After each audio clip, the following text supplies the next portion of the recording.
all illusions. People say that I'm objective, and we have so-called objective type examination. They are all subjective in some sense. And what? So what should we really recognize this? Instead of a recognition of subjection to the other.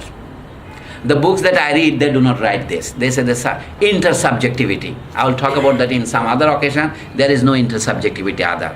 The moment I am dependent on the big other, so are you. So if I think that I am dependent only on you as an individual, we are both under illusion. So in philosophical terms, there is a branch of philosophical phenomenology. They think that if we interact, people talk about dialogue. Lakan says that dialogue, that's nonsense. There is no dialogue. Everybody monologues. Everybody says his own talk. I'll come to that another point. So what happens in the psychoanalytic interview? How can we access that unconscious, that archaic language that is not ordinarily accessible? Because I have forgotten this, I have put it under the carpet, but it has to be dug out. Who will do the digging? What is the tool? Here is the question. Because you are suffering, so you will say, the psychoanalytic, I am at the end of my presentation, there are 3 more slides. The psychoanalytic interview, where the patient doesn't talk to the analyst and the analyst doesn't reply, say to point out that the patient usually means something other than what she says. So what happens there? The psychoanalytic interview recovers the archaic language. That is why you go to the doctor. That you talk to him. Doctor says, okay, tell me where it pains. What happened then? What was before then? This free association, the doctor asks you, speak to me. He said, what shall I speak? But come whatever to your mind. Speak of that. And after your several days of talk, the doctor will point out to you, is this right? And that kind of conversation is called psychoanalytic dialogue. Recovers the archaic language and with the primal relationship expressed in the transference. A transference means the relationship between the doctor and the patient. I will talk about that in another while. So now 2 structures. One linguistic, the other relational. In language, there is the so-called objective language of discourse, and there is the underlying archaic language of the unconscious. Why do I call them language? In the sense that they are both languages. So there is a relation. And in the case of our human relationships, I am also enjoying 2 kinds of relationship. At the heart of hearts, unknown to me, I love myself. But at the same time, I have to be related with other people. So there is the 2 things together. The 2 structures. One is linguistic, dual structure, another relational. There are many essays, people trying to deny this. For example, Gilles Deleuze is a philosopher who says, is there dual structure, etc.? I cannot talk about everything today. Those of you who have questions, please wait. He says, are inseparable. This is Lacan's conclusion. So, language renders it all, the fixity of fixation, repetitive obsession possible. I made it very cryptic. Language renders it all possible. Why? That is why people who lie, they keep lying all the time. We always try to play the hide and seek game from ourselves. And this is called symptom. I have not done. We love our symptoms. Take for example, the example of my friend Asfar, he has just left. For 40 years he has been trying to quit smoking. I tried for 25 years. He tried for 40 years. He knows it kills, it creates pain in the chest, even it may cause cancer, many other things. He is scientifically 100% persuaded. But again, this is the last puff. This is called we love our symptoms. There are many other things. Oh, I know this woman is killer, but again I go to that woman. These things happen. I'm talking from a man's point of view. So please bear with me. So what is the goal of all this? Here is the word. Portmanteau, truth. What is truth? Everybody, his or her truth, has our truth. But I do not know what truth is. I'm living in a false, shady world. Like the child's image. It begins with the mirror stage and it passes through language because language can lie. Attaining language does not mean everything is solved. But language offers you the possibility of a solution.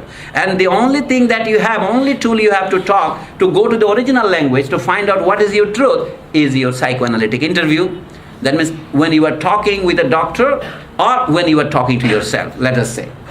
Sometimes we lie to ourselves. And in philosophy there is a name to this. It's called bad faith. When you lie to yourself, some of us are compulsive liars. For example, people try to exaggerate their wage. I get only 50,000 taka, but I say I get 500,000 taka. And people lie about their age. Oh, I'm 20 years old, I want to show that I'm 18 years old. And men do this and women do the other. We know this. So what is the goal of psychoanalysis? The goal of psychoanalysis, I begin with the object of psychoanalysis, then the method of psychoanalysis, and the tool of psychoanalysis, and now the goal, if it has to be a science. The goal of psychoanalysis is not to acquaint us with a reality. This is what new Freudians and other psychologists say. Oh, discover your reality, strengthen your ego, and everything will be all right. This is what our business schools are teaching. This is what we are trying to produce managing directors, CEOs. This is the object of our Americanized education system. That is why psychoanalysis cannot be popular in either America of this variety. Lakan cannot be popular in Bangladesh for that matter. Bangladesh is in a new liberal phase. If they knew, probably they would not allow me to teach Lakan. They know that I don't have teeth. That's why they are. The goal of psychoanalysis is not to acquaint us with a quote-unquote reality, which is and must always be unspecifiable and unverifiable. So what is its goal? But this, rather to restore us to that domain to which we are condemned and which we commonly call the truth. How can you restore your truth? That is your goal. So there are two alternative goals. To know the reality and to adjust to this. This is called AWOL. You give yourself leave, American way of life. And the other is that you have to struggle. If need be, you have to give up your life. Are you ready? Then question is that we are condemned and which we commonly call the truth. In the 3 more lectures that I plan to give, hopefully they allow me to give all of these talks, and they are named this way. First, the next talk I will give is called, if desire is our desire, whose desire is my desire? Is it my desire or somebody else's desire? Here we say that when language enters into me, then my unconscious, where is it? Where is my unconscious? Is it inside me or is it outside me? You will find that there is a small thing called Mobius strip, which I often see. If you take a piece of paper and demonstrate with the help of it that what looks like inside is actually outside. So the unconscious is never inside, it is always outside. So there are 2 words in English. One is called intimacy. But if your intimate is already extimate, so it will be called extimacy. In and ex. In means in, ex means out. So Lacan's editor, Jacques Alain Millard, an editor of these books, who has edited these books, he says that here is our poor Lacan, but he is a very rich man. He is one of the richest in mankind. I think in France, after Descartes, no other thinker can even stand near Lacan. But this is only a subjective statement. I consider him the best philosophical thinker in France in the last 350 years. He is a man who can be compared only with Aristotle or Plato or Karl Marx or Freud. Nothing lesser would be honorable as a comparison point. So, but how can I dare give you a presentation of all his thought in 1 hour? I cannot. So naturally you will excuse me. We are almost at the end. The goal of psychoanalysis is not to acquaint us with a reality so-called, which is and must always remain unspecifiable and unverifiable. It can be verified.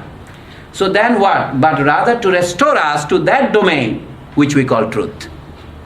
So that is and that is why Lacan was expelled 2 times from International Psychoanalytic Association. In 1953 as well as later in 1963. Then he founded a school called École Freudienne de Paris. Then he left all the psychoanalytic associations. And so my last question is, many people ask this question, then why is Lacan so difficult, my friends? Yes. Why is Lacan so difficult? Yes, he gives the answer. There was a Frenchman, Academy member called Buffon of the 18th century who said, le style, c'est l'homme même. The style is the man himself. Lacan made a little modification in the preface to his book. He says this, style is not the man himself, but the man one is talking to. For example, Salimullah Khan give you a lecture today. Is it Salimullah Khan's style? I don't think so. It is the style of the people gathered here. I assumed whether you were very knowledgeable or you were students, I estimated you over or under, whatever I did, I try to modify my lecture according to your ability to take it. I made mistake, I overshoot it, I undershoot it, I understand this. But my style is determined by the audience I am given. For example, I would never have spoken in English if it were not in ULAB, in Bangladesh. That is the point. So, look at here. If our goal is to know the truth, let us say, but this is not on me to decide. Style is not the man. So why Lakan is difficult? Honestly, my friend, if you don't mind, because we are idiots. That's why he is difficult. So here is the book. In 1973, in the month of September, October, November, December, he gave an interview to the French television for the first time. So there, I will read you only a few lines and finish it. In the television interview, it is available on YouTube and others, you can say. Lakan's opening speech was like this. He was asked a question, unconscious, he began with this. That's a strange word. What do you mean by unconscious? It's a television live interview for 2 hours or 3 hours. And this is the book. It's called Television, a Challenge to the Psychoanalytic Establishment. So you see how Lakan speaks. This is his style. I always speak the truth. Period. Not the whole truth, because there is no way to say it all. Saying it all is literally impossible. Words fail. Yet it is through this very impossibility that the truth holds on to the real. What is real? What cannot be represented in a mirror, what cannot be said in words, there is a remainder. That is called the real. The real, Lakan says, is the impossible. And I will come to that in a minute. I will then, Lakan says, I will confess then to having tried to respond to the present comedy, and it was good only for the waste basket. টেলিভিশনে যে আপনারা আমাকে দেখেছেন, উনি বলছেন এটা তো একটা কমেডি, কিন্তু আপনারা যখন জানি আমি এখানে চলে যাওয়ার পরে ওইটা ওখানে বাস্কেটে ফেললে সবচেয়ে ভালো হবে। উনি বলছেন পাবলিকেশন ইজ পুবেলিকেশন, মানে পুবলিকাসিও এ পুবেলিকাসিও। দ্যাট মিনস পাবলিশ করা মানে হচ্ছে বাস্কেটে ফেলা। ফরাসি ভাষায় ওই ডাস্টবিনকে পুবেলিকেশন বলে আর কি, পুবেল বলে, তো এই জন্য পুবেলিকাসিও বলছেন উনি। Then a failure, then, but thereby actually a success when compared with an error, or to put it better, with an aberration. Lakan is always speaking in 3 terms, not in 2. The opposite of success is not a failure. If I did not try and fail, what would have happened would be worse. It would be an aberration. Then he says, and without too much importance, since limited to this occasion, but first of all, which? He says that I have always spoken in front of an audience which is known as my seminar. They are supposed to know they are psychoanalysts. But believe me, my TV audience is no more idiotic than my psychoanalytic attendance. So what is wrong? He said that it is and he actually uses the word idiot. I will spare you that use here. So anyway, thank you, my friends. If Lakan is difficult,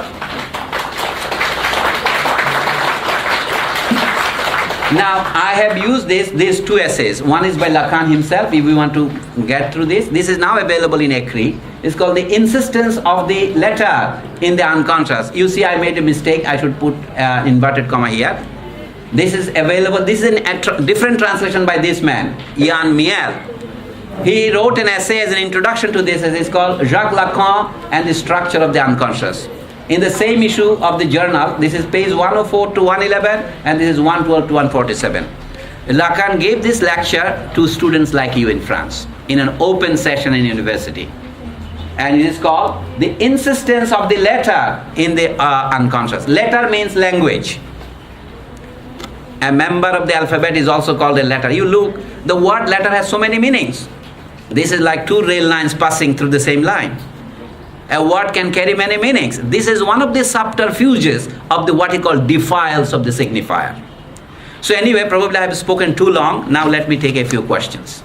Thank you for your kindness, for your attention, and I hope you will continue to be associated with us in the future sessions. And please do not forget to sign your name along with your email address. So whoever wants the literature, we will send them to you. Mr. Russell, you have a word? You want to say something in front of the audience? Sir, can... Ashen, I can Asha bolen. Let them see your Sir, face. I have a question first, yeah. Okay. Can unconscious You told that unconscious is structure. তাহলে ওখানে দাঁড়িয়ে বলেন আমি like language. So, is unconscious language or not? Can we, go to unconscious, or can unconscious be conscious? Very question. I think I have already answered it, but let me reiterate you. When I said the unconscious is structured like a language, I am saying that unconscious is a language also. In fact, I should not have said the language. When I simply said unconscious is a structure, which means it is a language. The difficulty comes from where? Let me tell you. In English, we have only one word language. But in French, they have two words, and Lakan made a third one in the meaning. For example, we say the language of film. You don't mean language of film is neither English nor French. It is the language of pictures and juxtapositions, editing and etc. Point of view, angle, etc. That's a language. In that sense, there is a language of architecture. Language is whatever communicates. But we are talking about verbal language. But verbal languages are many. In French, there is a word, for example, the French language. How did you say that? Langue. But when you say any language, it's called langage. I have a book here, small book. This is a book by Frantz Fanon. It's called Peau Noire, Masque Blanc. Black skin, white mask. The first chapter of the book, just to give you an example, this book was written in 1952, 1 year before Lakan was giving the lecture. Now you see the first chapter is called Le Noir et le Langage. Here's the word. Le Noir et le Langage. Noir means black man. আমাদের এখানে চায়ের দোকানের নাম নোয়া দিয়েছে, অথবা শার্টের দোকানের নাম নোয়া দেখ, লোকে এটাকে চিক মনে করে। কিন্তু আমেরিকাতে তো এটা হলো নিগ্রো। অনুবাদক লিখেছে কি the Negro and language. And then Fanon says, nous attachons une importance fondamentale au phénomène du langage. I ascribe a basic importance, fundamental importance to the phenomenon of language. The word used is langage. But যখন ফরাসি ভাষা বলবেন তখন langage বলবেন না, la langue française বলবেন। এখানে লো langage বলছে, একটা পুংলিঙ্গ একটা স্ত্রীলিঙ্গ, যেমন লোমোদ আর লামোদ। লোমোদ মানে পৃথিবী, লামোদ মানে fashion. A word can carry different meanings. So Lakan is using this in the sense of langage. For example, what does it mean? For example, here, my own title, let's go to the original title.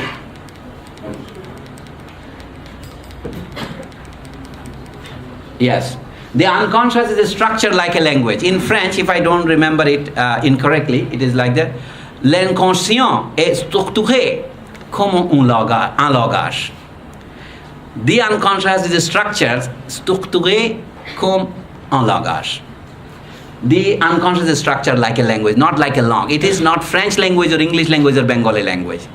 It simply says that the unconscient is structured. So Russell's answer is that because it is structured, that is why we can have access to it. But we need the appropriate method. What are this method? Whenever someone lies, how to catch him? এখানে এলএম দ্বারা চোর ধরা হয়, ফ্রয়েডের সেই এলএমটা আছে। When you lie, there are rules of that lying. We always lie. For example, when we use metaphors. আমার নয়নের মণি, আমার মাথার চাঁদ, আমার আকাশের সোনা, আমি বলতে থাকি। This is a metaphorical language. But we also say, আমি যখন ঘর বলি তখন বাড়ি বলি। ঘর বাড়ি পথ ঘাট, you keep shifting. So this shifting is called displacement. Using one terms in শেরে বাংলা বললে তো আপনারা সকলে কেমনে বুঝতে পারেন। Nowadays it has become impossible to say the name of Sheikh Mujibur Rahman, the great leader. You have to say Bangabandhu. That means you have become addicted to the metaphor. And if you don't use the metaphor, then they think you have lost your patriotism. Of course, yes. Yes, sometimes also metaphors lie, and also I'm telling you, I was a university student, তখন কেউ মুক্তিযুদ্ধ বলতো না, বলতো গন্ডগোল। Dhaka middle class always says গন্ডগোলের বছর। Now, after Miss Jahanara Imam, among others, started the movement against the collaborators, then the Muktijuddu came back to our language. Both are metaphors for what happened in 1971. For example, 1857. Indian government decided to publish a volume in 1957, commemorating 100 years history. Then Indian government could not decide about the name. Should they call it Great Rebellion or the War of Independence? So they decided in February 1857, just 1857. As if 1857 is not a metaphor. It is also a metaphor. Indian government spoke too much by saying 1857 that they are following the tradition of the British. They say, no, we are not using its Sepoy mutiny. One of the members of the committee who resigned is Ramesh Chandra Mujumdar, R.C. Mujumdar.